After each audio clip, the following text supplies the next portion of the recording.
حضور الكريم، السلام عليكم ورحمة الله وبركاته. ككل سنة جمعية جزائر الخير وفرعها بولاية المعسكر تحيي تظاهرة أو بما يسمى صحتك تهمنا. هذا المشروع راهي دايرتها جمعية جزائر الخير كل سنة من أجل عملية تحسيسية لسكان جميع ولايات الجزائر. الفرع تاع المعسكر اليوم خصص هذه المحاضرة الصحية حتى يقدم بعض إرشادات صحية، نشاطات صحية، وكذلك للتذكير. كان لنا الفضل في استضافة الدكتور أسماتي وسي منصف الدكتور سي منصف بيكون عندنا طابعين، طابع إنساني وطابع بيطري، حتى نتعرف على الأمراض المنتقلة عبر البشر وعبر الحيوانات. احنا كنا درنا دعوة للطبيبة فاضلة وكانت الدعوة إيجابية ونشكرها على هذا المجهود وهذا الحضور. كذلك نشكر الحضور اللي راه حاضر معنا. بدون إطالة، هي كان من المفروض احنا موجهين دعوة لعدة أطباء، نتمنى إن شاء الله يكون الحضور تاعهم عبر الوقت إن شاء الله متعاقبين. مرحبا بهم. الناس اللي راهم هنايا أي أسئلة توجه للطبيبين مرحبا بكم. طبيبة أنت مشكورة وسي منصف أنت مشكور على الحضور، بارك الله فيكم. والبداية vous pouvez entamer votre sujet. Bonjour. السلام عليكم. وعليكم السلام. نشكر جمعية الناس الخير على هذه الجزائر الخير على هذه الدعوة، فإن كانت أخيرا العمل اللي حضرناه متواضع وإن شاء الله نحاولوا نوصلوا المعلومة للحضور. المشكلة اللي راح نناقشوها اليوم هي الفقر الشرياني المرتفع، l'HTA. L'HTA est un problème de santé publique. Elle est la première cause de prescription médicamenteuse. C'est un problème de santé publique par sa prise en charge qui est coûteuse pour le patient et pour l'État, et par ses complications qui sont cérébrales, cardiaques et rénales. زعما تحب لنا نشرحوا الضغط الشرياني المرتفع يدير عدة تعقيدات.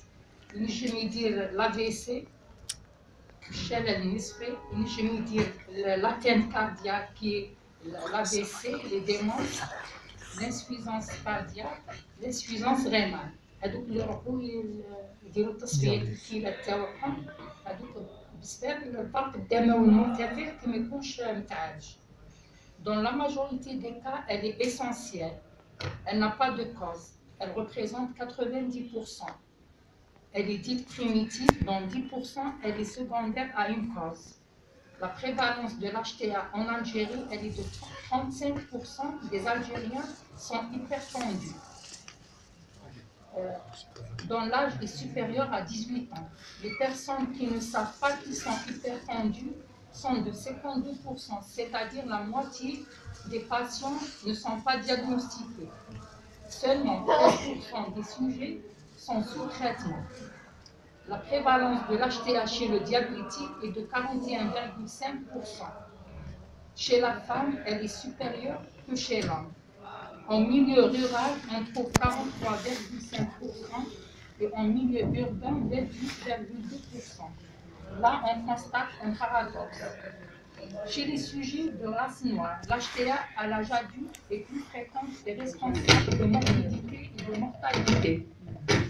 Il semble qu'il existe une prédisposition génétique liée à une anomalie au niveau d'un transporteur de sodium, c'est-à-dire qu'il y a une absorption excessive de sodium. Il existe aussi une prédisposition génétique, certaines à l'hypertension, qui porte sur une anomalie à la réponse du système nerveux autonome au stress. Certaines populations hypertendues ont des taux de catécholamine plasmatique plus élevés, une anomalie du métabolisme de sodium, anomalie de transport membranaire, une consommation excessive de sodium, surtout dans les premières années de vie. Pour cela, les pédiatres ils conseillent de ne pas donner le sel de table aux nouveau-nés jusqu'à l'âge de 1 an. L'alcoolisme, l'obésité, le tabac. Le tabac, on va en parler. C'est quoi l'HTA? L'HTA non compliquée, elle est asymptomatique.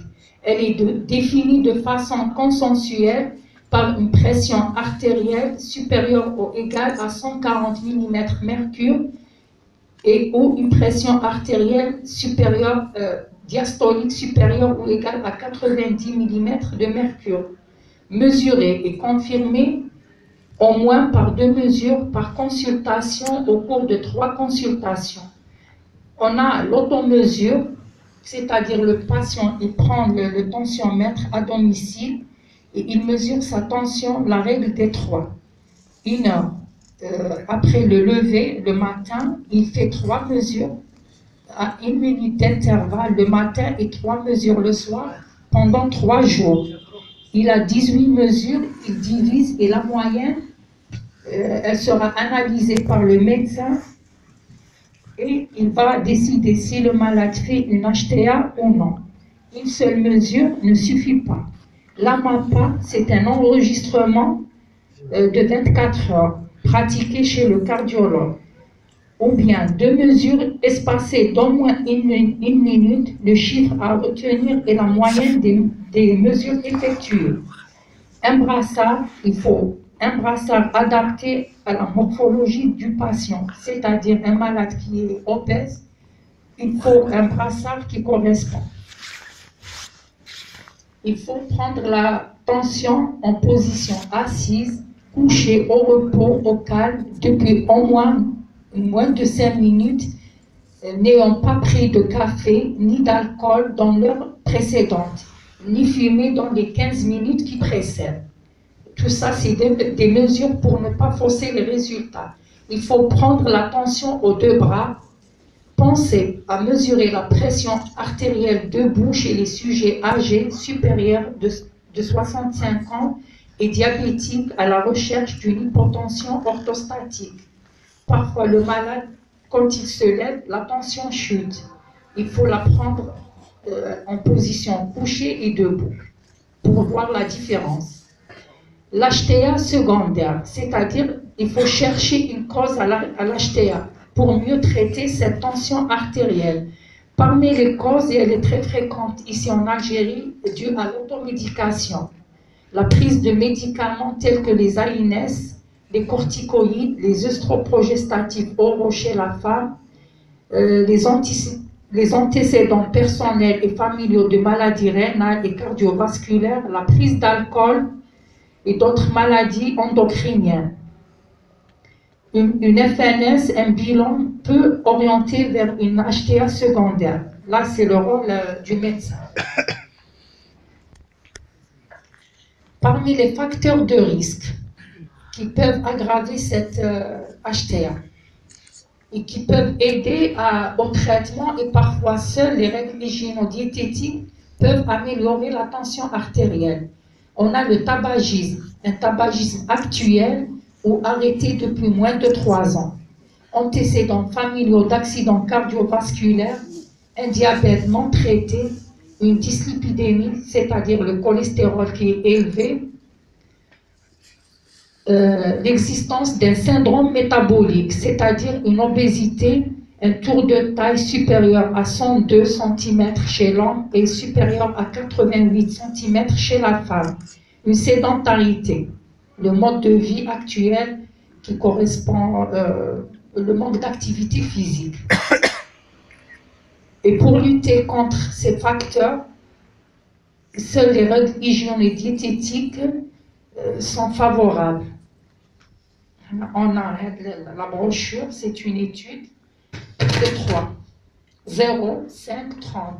0 correspond à 0 cigarette, 5, moins de 5 grammes de sel par jour, c'est-à-dire une cuillère à café de sel dans les 24 heures. Il faut diminuer la consommation de sel. Et 5, fruits et légumes. Il faut aller vers la consommation des légumes et des fruits. Éviter les acides gras, surtout saturés, tout ce qui est gras. 30 minutes d'activité physique par jour ou de marche. La marche un peu rapide, si le patient ne peut pas pratiquer 30 minutes de marche, au moins 3 fois quotidiennement, au moins 3 fois par semaine.